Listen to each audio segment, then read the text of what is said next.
Let's see. Yeah, I see it now. Okay, I'll go ahead and start. Okay.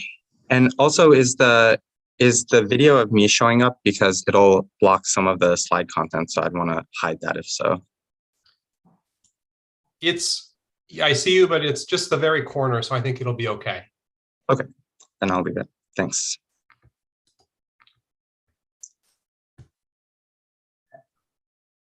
Welcome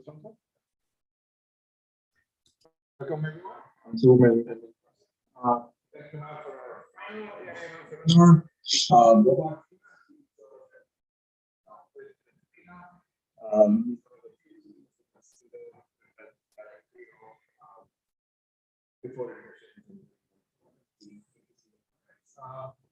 He came from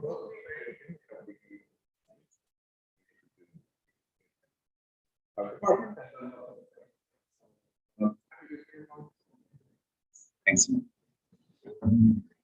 It was in biology, molecular biology, so very related to. So thanks for being here. Thanks, Samir. So on behalf of Radu Marinescu, Alex Eiler, and Rena Dector, I'm going to present our work on and/or branch and bound for computational protein design. And our protein design optimizes an objective called K-star, which I'll go over later. So as this was our deep dive into the protein design domain, I first want to give special thanks to Thomas Schieks from INRAE, France, and Bruce Donald and members of his group from Duke University for helping us take these first steps. So first, I'll go over some relevant protein-related background and discuss the task of protein design. Then I'll discuss contributions of this work, starting with a graphical model formulation, followed by description of a bounding heuristic that we use to guide search. Then I'll describe 3 branch and bound algorithms that search over and/or search spaces for solving these problems, followed by a comparison with state-of-the-art algorithm called BBK star. And I'll end with some future directions for this work. So let's start with a quick review of proteins and how we might want to optimize their design. So recall that proteins are made up of chains of amino acids, and positions on these chains are going to be called residues. And then the amino acid chains fold into these 3-dimensional structure, which we think of as the protein. There are roughly 20 different amino acids. So in other words, each residue position can take 20 different amino acid assignments. And these amino acids differ by a portion of the molecule that hangs off, called its side chain. And these side chains can rotate freely in space, and interactions within the protein molecule depend on the orientation of these side chains. We can, so these side chains are rotating in space and they take up continuous space, but we can discretize them into special conformations that we're going to call rotamers. So computational protein design, or CPD, then is the task of creating new proteins, in other words, new amino acid sequences that create proteins with some desired functionality. And so one example would be creating proteins that might be able to bind a virus and disrupt it, or another is to take a protein that has multiple subunits and maybe enhance it by having those subunits interact a little bit more tightly.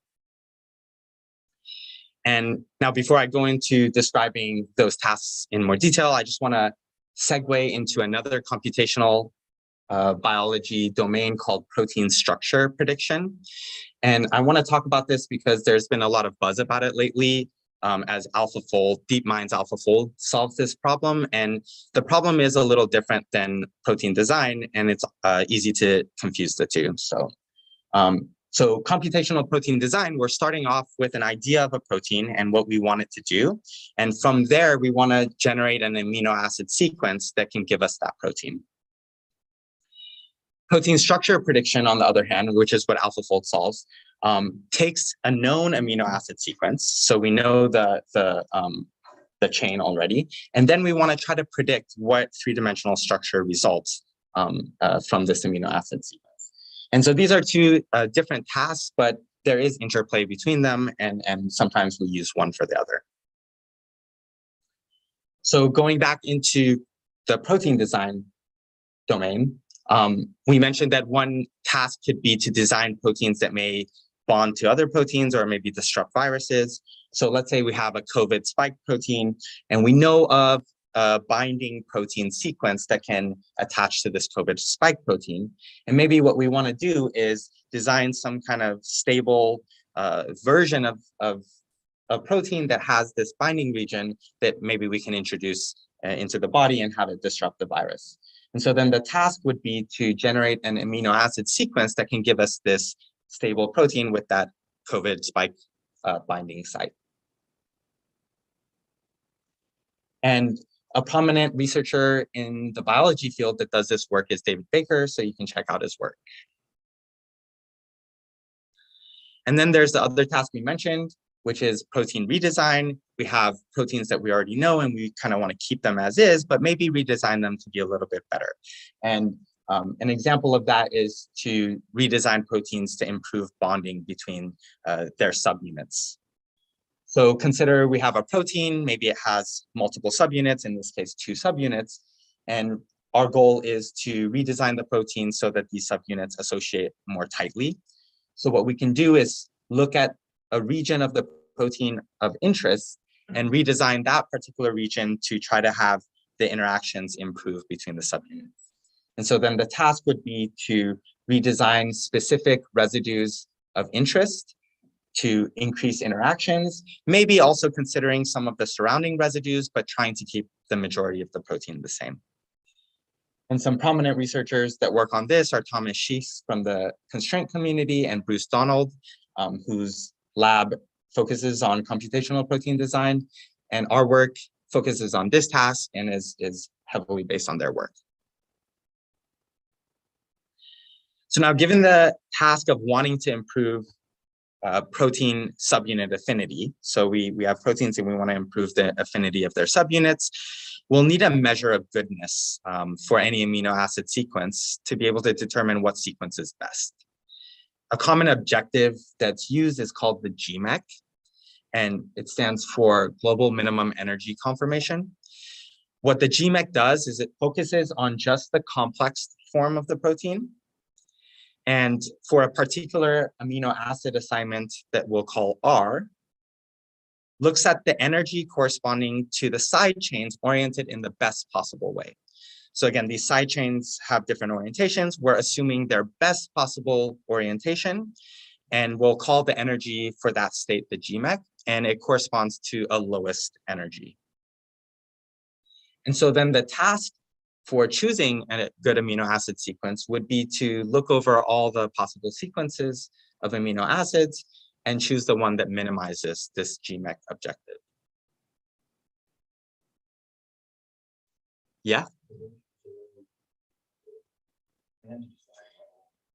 Yes, that's right. So what for these works, we assume that we know the protein structures already, and we have access to force field energies for the interactions in their different conformations. Yes, exactly. Thank you. So in the in terms of graphical model inference, this task is pure optimization, and it's a hard task, but it's the easier of some of the hard inference tasks over graphical models. And so it's a very attractive objective to use for this type of protein design for that reason. But as you might remember, proteins don't stay in one kind of static conformational state. They're continuously alternating between various states. And so these side chains are moving around, not just stuck at this conformational minimum that the GMEC is focused on. And so the GMEC doesn't capture this aspect of proteins. But what we can actually do is try to capture this dynamicity by considering a partition function that sums over all the different conformations the side chains can take, and taking the Boltzmann transformed energies of those conformations and summing them all up.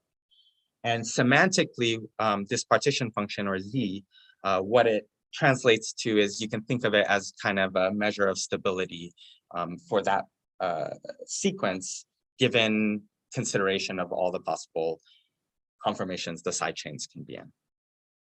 So the takeaway here is that this resulting partition function is now a measure of goodness considering different orientations of the side chains, and a higher Z value corresponds to a better, more stable protein. Yes. Is EC the GMEC? EC is the energy for a particular conformation. The GMEC would look for the particular C that minimizes the EC. Okay. Yeah, exactly. Another aspect of proteins, though, that we have to keep in mind when it comes to different subunits associating and dissociating is that there's this dynamic equilibrium that exists. So protein subunits or chemical subunits in general, they don't necessarily bond indefinitely, but they alternate between this bond and unbound states. And that's not captured by the GMEC objective either, as it focuses on just the complex version of the protein. So then we can use a different objective known as K star.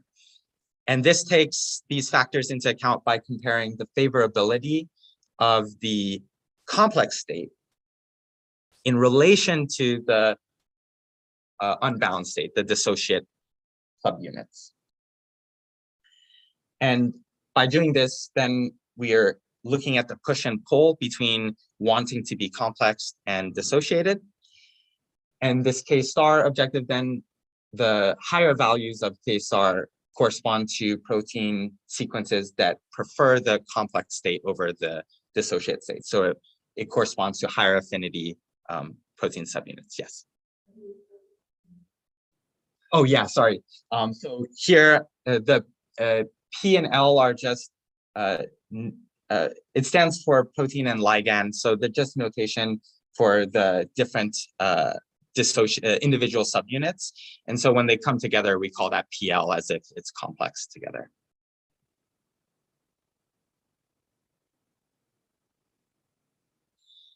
So then the task of the design would be to find the amino acid sequence that can maximize this K star. In other words, finding a sequence that results in highest affinity between the subunits. And in context of graphical model inference, this falls into one of the harder tasks known as mixed inference. And it relates closely to another task called marginal map, where we look for an optimal assignment to a subset of variables that maximizes the marginal on the other variables. And our work on K-star map is based on existing work on marginal map, which has been researched pretty heavily in our group and has had some recent advancements that we're hoping to leverage into the continuous development of these K-star map algorithms. So now I can dive into some of the details of the framework that we developed for computing K-star map. And I'll start by introducing the graphical model representation for these problems.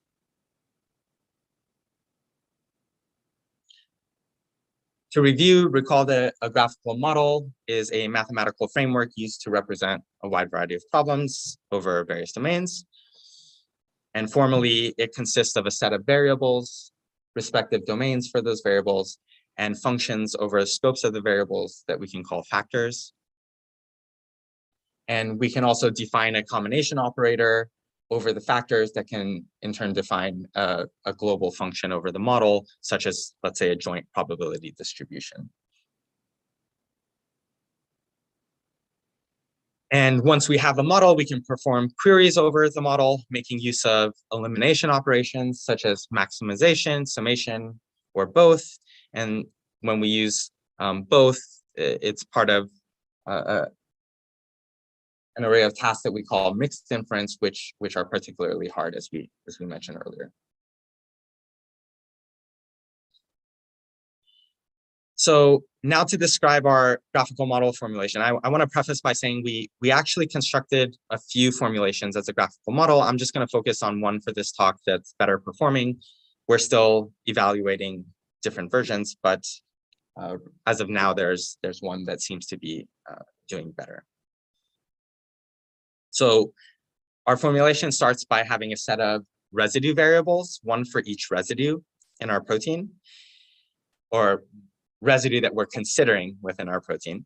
And it captures, what the residue variables capture are the amino acid assignments for the different residue positions. And so for residues that we're considering full redesign, where we're considering all the amino acids, they'll have a domain size of 20, one for each amino acid that might be assigned to that position. And so here I'm showing a toy problem of a protein with two subunits. So up at the top right corner, one of the subunits has 3 residues and the other subunit has just a single residue. And you can see some of the residues interact when they come together. And here we see a graphical model formulation for that toy protein problem, where we're trying to redesign all of those residues. On the right, we have the graphical model split into different components, split into the components that are capturing the protein when it's not associated, so the dissociated version of the protein, and also the portion of the graphical model that captures the protein interaction when the protein's complex. And together we get this overall graphical model on the left. And so here I'm highlighting where the residue variables are that we just talked about. And these are the variables that we'd be maximizing over in our K-star map inference.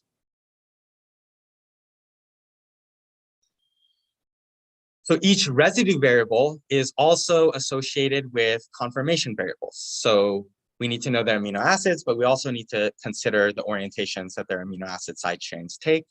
Each residue variable is associated with actually 2 conformation variables, one that captures the conformations of the side chains when the protein's complex, and one that captures the orientation of the side chains when the protein's dissociated. And the domain of these conformation variables are all the different rotamers, so those discrete amino acid side chain orientations that the amino acids in the residues can take. For conformation variables that are associated with residues that we're doing full redesign for, so the residues that we're considering all 20 amino acids for, the domain sizes of their conformation variables get quite large because we're now considering all the rotamers for all the 20 amino acids, and we can feed domain sizes of around 200 even.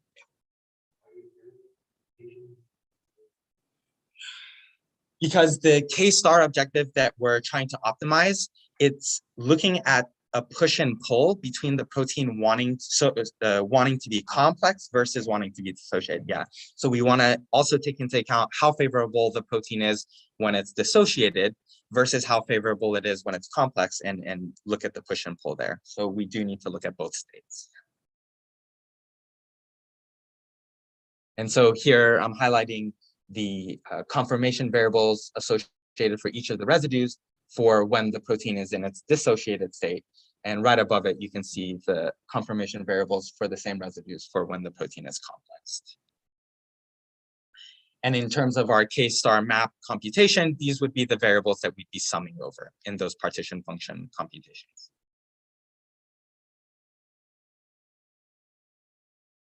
Now, as part of the functions, we have a set of constraints to make sure that any rotamer that's assigned to a conformation variable is actually a rotamer of the amino acid assigned to its associated residue. And so for every residue conformation variable pair, we have pairwise constraints to enforce consistent assignments between the two. And the rest of the functions are just energy functions for the interactions within the molecule. And so we end up with a graphical model with which we can now define our K-star map task. So that partition function that we talked about before in terms of the variables of our model would be summing over the conformation variables, taking the product of the constraints. So that way we're only focusing on the valid assignments, and also taking the product of the energies of interactions after being transformed. And with that, we can define the K-star ratio. So taking the partition function of the bound states over the unbound states. And then our task would again be to look for the sequence that maximizes that K star.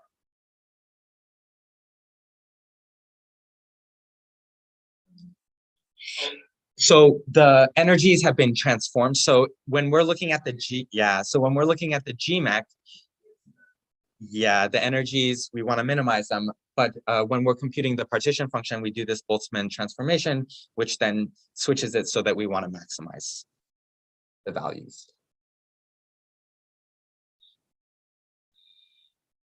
And I do want to just reiterate some of the simplifications we make for our formulation. So we're considering only a subset of residues of interest within the protein. We're looking at discrete rotamers, and we're also assuming that we know the three-dimensional structure, and we're trying to maintain that three-dimensional structure. And so once we have access to the graphical models, we can utilize common graphical model paradigms for solving queries over them, three of which are variational methods, search, and sampling. And in this work, we're going to use bounded approximate message passing methods to generate heuristics for guiding search to solve the problems.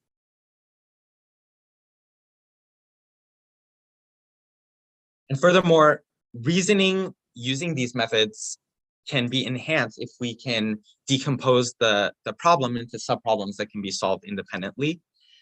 And we see that our protein design problems are amenable to this decomposition, especially between the partition function computations of their different subunits. And so we get savings in that way as well.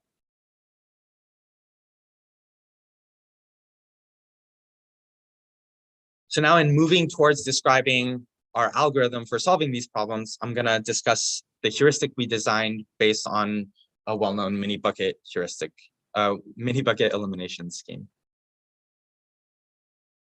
So let me first go over the foundation of our scheme by describing at a really high level the simpler mini bucket elimination algorithm for the marginal map case. So recall that for the marginal map, we're maximizing a subset of variables, the marginals of the others. And so what we need to do is actually create a variable ordering first that puts the variables that we want to maximize over at the head of the ordering and the variables that we're going to be summing over at the end of the ordering. And then what we can do is perform computations passing messages from bottom up using dynamic programming, taking advantage of problem decomposition. And we can generate upper bounds when we need to split large computations into smaller computations by taking advantage of some inequalities. And this scheme is parameterized by a quantity called the I-bound. And the I-bound limits the size of any single computation. And more specifically, when the I-bound is greater than a graph parameter known as the induced width of the graph, then the heuristic computation is actually exact. And we can enhance the approximations by moving towards using Holder's inequality instead of simple sum inequalities that we were using before to tighten the bounds on the result. And there are some other enhancements that we can make as well. And when we use Holder's inequality in this way, it leads to this variant that we know as weighted mini bucket elimination, which is what we build upon.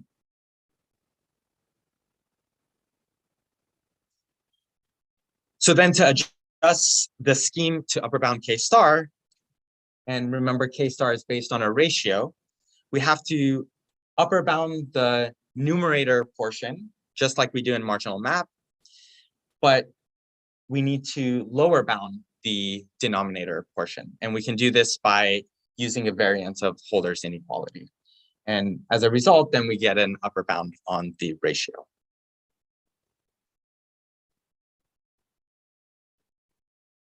And so now with a bounding heuristic, we can use guided branch and bound search to compute the K-star map. And I'll talk about our framework for that.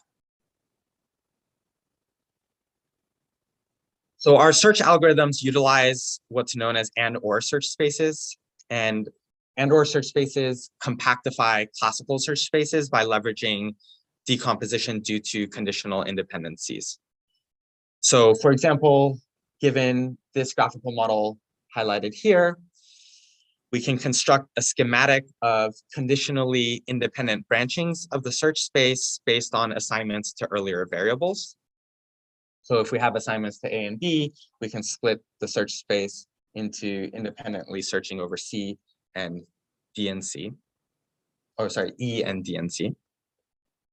And so from this schematic, we can then construct what's known as this and/or search space that can be a lot smaller than the classical search space.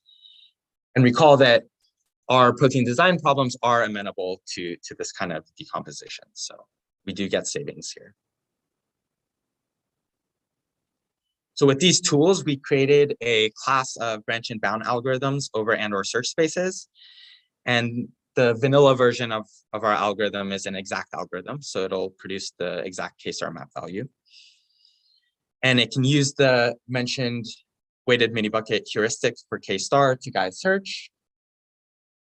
And it has an additional enhancement of using constraint propagation to take advantage of determinism in the problem by pruning portions of the search space that are provably invalid, let's say by violating some of those constraints that we mentioned earlier. Optimal, yes, thank you.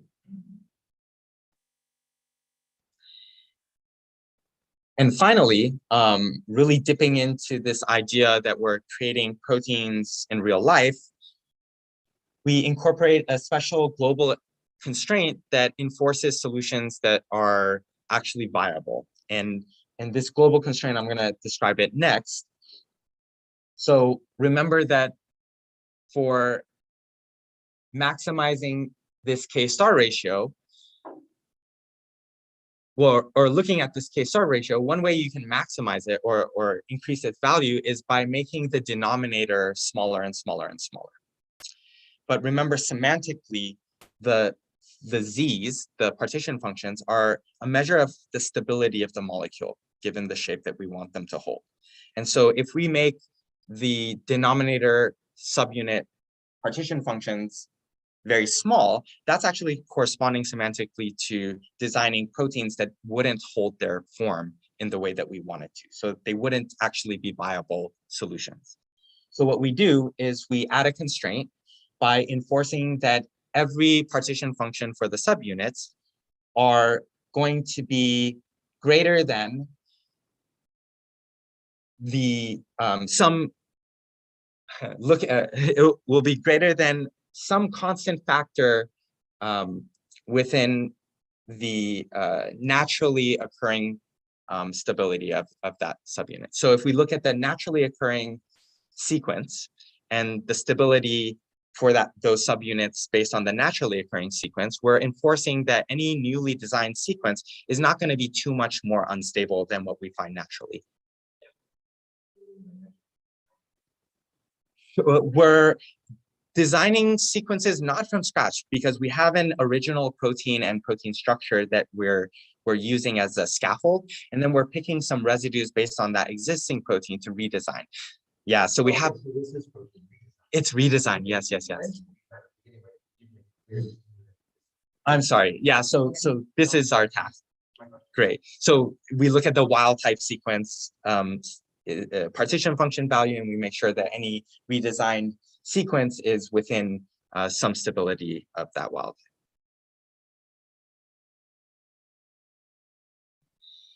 And here I'm just going to flash the vanilla algorithm pseudocode step by step, which I'm not going to go over, but I'm just going to leave here in case you want to look at later. And so now with our algorithm, we want to be able to evaluate it, and we chose to evaluate it against a state-of-the-art algorithm known as BBK star. And this algorithm is a bounded approximation algorithm, but it can accept the tightness parameter, and we give it a really small tightness parameter to kind of force it towards finding the optimal solution so that it's comparable with our algorithm. It's an A*-like algorithm using best first search. It utilizes a dynamic greedy heuristic and uses the same subunit stability constraints that we do. Something worth noting here is that BBK star is actually part of a long time developed software called Osprey, part of Bruce Donald's group. And this software has been developed for over 10 years, focused on protein design. So as for the benchmarks that we use for our evaluation, they're assessed on real proteins. And we organize them into two sets. One is an original set that is composed of 30 different problems, looking at 5 to 10 different residues, but focusing on only 2 of those to redesign. And for our redesign, we consider all 20 amino acids for the redesign. In context of graphical model terminology, that corresponds to having 2 map variables, so 2 variables that we're maximizing over. But the total number of variables is between 12 and 22, depending on the problem. And we have induced widths of that range from 3 to 9, depending on the problem. Well, and these benchmarks were provided to us by Bruce Donald and his group, and we took their formulation and reformulated in our graphical model. We also have an expanded version of the problems that is a smaller set. It's 12 problems, and what we've done is now taken some of the smaller problems that we're redesigning 2 residues and expanded the redesign to 3 residues. And so now these have 3 map variables with 13 to 17 total variables and induced widths of between 4 to 6, depending on the problem. And as we mentioned earlier, the residues that we're redesigning, these map variables, they have a domain sizes of about 20 for one for each amino acid that can be assigned to those residue positions. And the conformation variables that are associated with those redesigned residues have domain sizes of about 200. The rest of them have domain sizes between 5 and 10, but it's actually a little more than. So takeaway is large domain sizes. So looking on the left here, we have problems where we were redesigning 2 residues. So those were the 30 problems with 2 map variables. And on the right, we have the 12 problems with 3 map variables. So redesigning 3 residues. And for the problems where we had 2 map variables, we see that our algorithm outperforms BBK star time-wise for 28 out of the 30 problems. This is seconds, yeah. So for 28 out of the 30 problems, it solves the problem faster than BBK star. And for the expanded benchmarks, a third of the problems were solved more quickly, but BBK star does solve more quickly on the others. And so here we definitely do see that there's a scalability issue. So as we're increasing the number of map variables that we're considering, we see a drop off on our algorithm's performance, which we'll talk about at the end. But something that we also noticed was that even though we gave BBK star a very, very small tightness parameter that should have produced the optimal K-star map solution, we find that our solutions sometimes differ. And specifically, anytime our solutions differ, our algorithm finds a better solution than BBK star does. So we, it wasn't clear whether that was an issue with our code or what was going on. So we did some evaluation. We verified that our solutions are valid based on our formulation. And so we tried to have Osprey, the software that BBK star runs on, take our solution and evaluate it to see what it would say, and it runs into an error. And so there was questions there. And so when we talked with the K-star team and did some digging with them. It seems to them that there's a bug in the code there. So it's not yet clear what's going on, but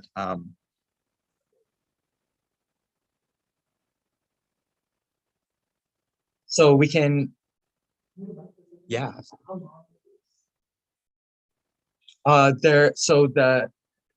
In the fourth column over the X, that tells you the number of variables that are being used.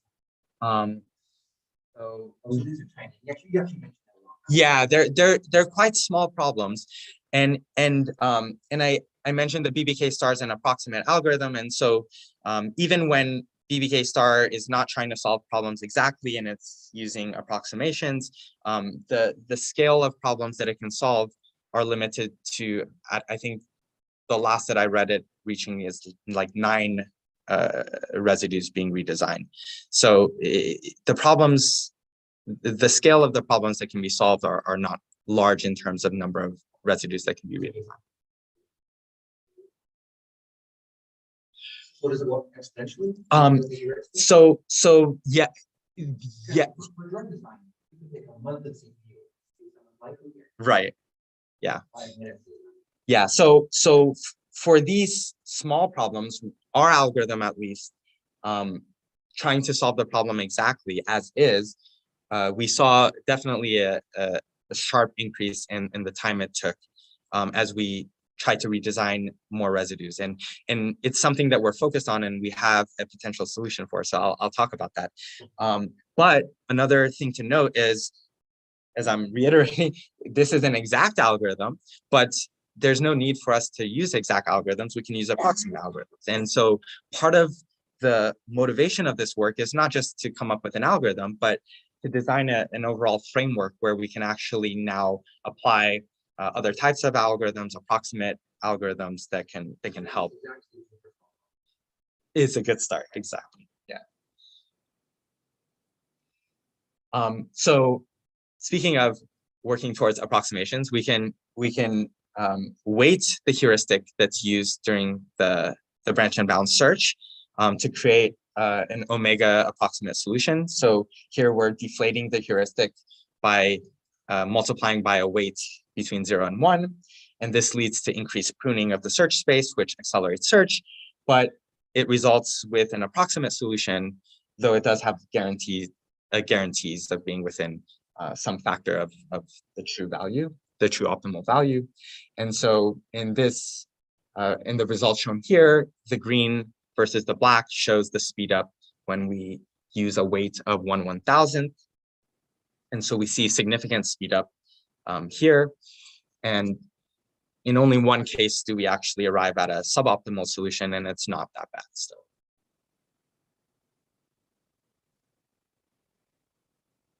So something that's interesting, and it wasn't highlighted in the results that I showed, but we also looked at the time it took for different portions of the search. So we looked at the pre-processing time, the search time, how much constraint propagation pruned the search space, how much pruning was done because of upper bounding of the heuristic.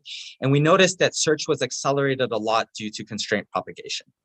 And again, this preemptively prunes portions of the search space that are viewed as invalid or that will provably result in a 0 value.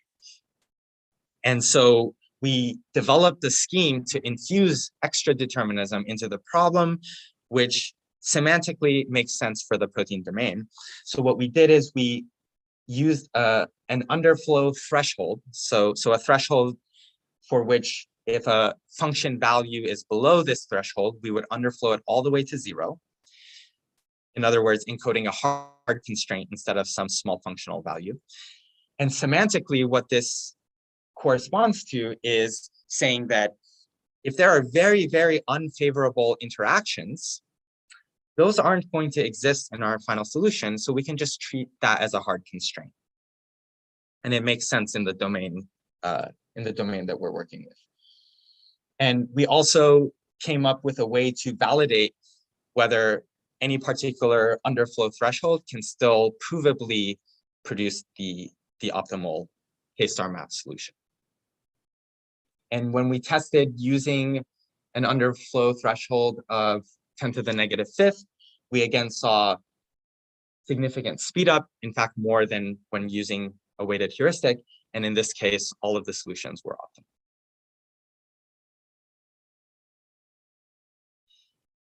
So coming to the end, some key takeaways. So we now have a graphical model framework for solving K-star map protein design problems. And as Dr. Hayes pointed out, one thing that we want to do is be able to move towards using approximate algorithms. And so this framework allows us to leverage existing state-of-the-art approximate algorithms for graphical models and gear them towards this K-star map path. We also have this new weighted mini bucket based heuristic for bounding the K-star map objective or the K-star map value. We have a class of branch and bound algorithms that can solve these problems, and they showed promise against state-of-the-art BBK star, at least on smaller problems. And we did see that they also find better solutions in some cases, which we're still trying to look into why BBK star is running into issues there. And but we did see that there's the scalability issue. So when we're considering redesigning more residues, we're having a harder time. And so for our future directions moving forward, definitely the scalability issue is the first on our list. And what we think we can do is focus on the heuristic. And I actually want to talk a little bit about this. So recall that our heuristic uses this dynamic programming scheme of message passing, doing computations over the messages and passing them up.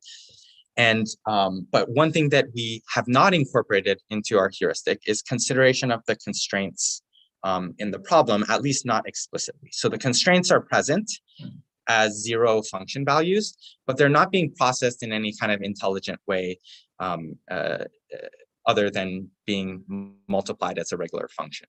And there's work in our group that has been done using what are called mixed networks, which looks at not only regular functional values over the graphical model, but also considers hard constraints and processes them kind of on their own and merges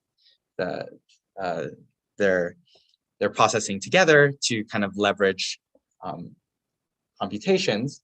And as a part of that, one thing that we can even do is come up with a more compact representation. So instead of considering all different tuples that may be, that many of these tuples may be invalid and violating constraints, we can use maybe a relational representation that only looks at valid tuples. And why this could be useful is because then we could be drastically reducing the amount of memory that we're using.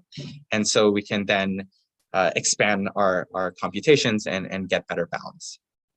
And we did run some tests, preliminary tests that showed that, yeah, indeed, if we start ignoring some of these invalid tuples, we can actually get better values for our heuristic. And that can be a key to improving the scalability of our algorithms. And then, of course, we want to extend to the anytime methods, leveraging existing algorithms over graphical models, and extend to larger benchmarks, and specifically benchmarks that might show some increased decomposition. So the benchmarks that we're using so far, we got directly from Bruce Donald's group, and the way they're designed is kind of looking at a globular region of a protein where everything's kind of fully connected. But our algorithm will actually take advantage of a redesigned space that's maybe not so globular, a little bit more stretched out, and it can take advantage of decompositions for such a redesigned space. And so we want to see if we can extend to problems that show that kind of redesign. Yes, absolutely.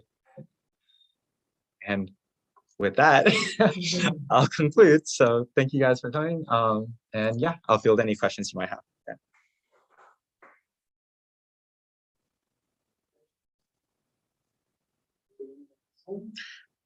let's check. Let's check if I know how to do this first of all. Chat. Looks like the chat is empty.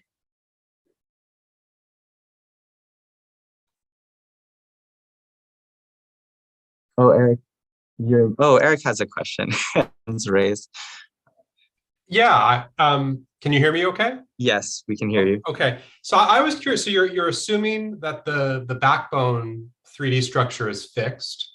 And of course, that's the thing that induces the sparse graph structure for which side chains interact.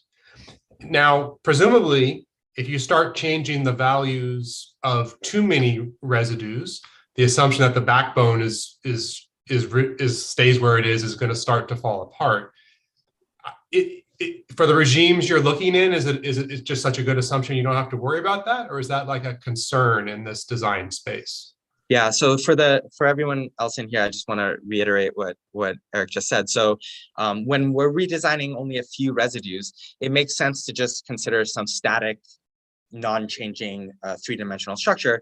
But if we start redesigning more residues throughout the protein, then maybe in reality, we need to consider this protein also changing its three-dimensional structure, because now we have more residues that would affect this three-dimensional structure that this protein has. And the question is whether the design problems that we're working on, it's safe to assume this static, non-changing three-dimensional structure, or do we actually need to consider that maybe these redesigns do lead to a structural change? And we, for very, very small redesigns, many times we can, it's pretty safe to assume a static structure. The structures may change, but you'll still arrive at pretty good results. But no, it's correct. I mean, what you said is correct, that as we start increasing the space of the redesign, though that assumption of a static three-dimensional structure is not valid. And so some work that's been done towards this is kind of similar to how we're considering multiple conformations of the amino acid side chains. You can also consider multiple three-dimensional structures that are likely to exist, and treat those as some kind of an ensemble and do computations over that ensemble. So that's one way that you can try to address that issue. And there's, of course, work being done on trying to address flexibility in the continuous space, and we're not there yet, but definitely something to look at.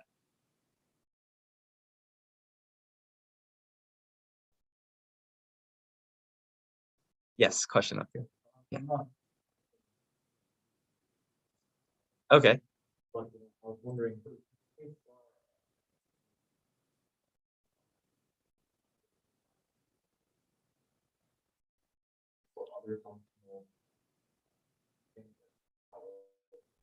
Yeah, that's a good question. So the question is, this K-star objective, it seems to be specifically geared towards optimizing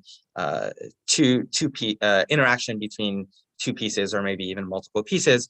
But what about some other objectives for other interesting protein design problems that we might want to solve? I have to say that I'm not sure about that. So my knowledge in this domain is just beginning, and right now all I know is of this objective towards increasing or maybe decreasing the affinity between subunits. I would imagine that there's work being done on other objectives, but I can't speak to that. Sorry. Yes, question.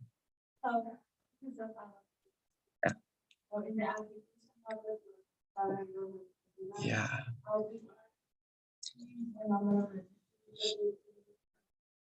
Okay. So the question is, for the application of protein discoveries or drug design, how big are these proteins that we're restructuring? So the proteins themselves can be hundreds, even thousands of residues long. But again, the redesign, we're kind of confined to, even with the state of the art using approximate methods, to only a small subset of the residues. So like around 10 residues of redesign.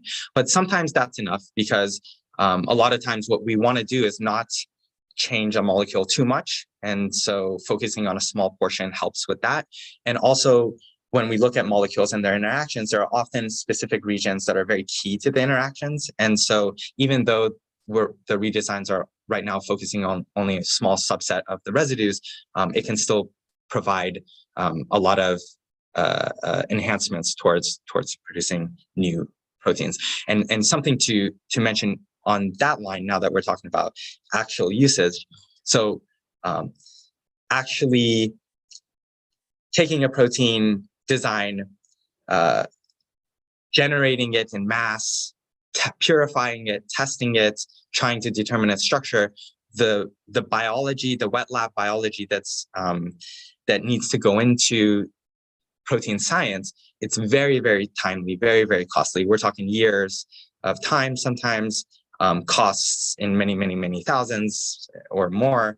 And so even having a slight narrowing down of what new proteins to try rather than trying everything blindly is a huge improvement. Yeah.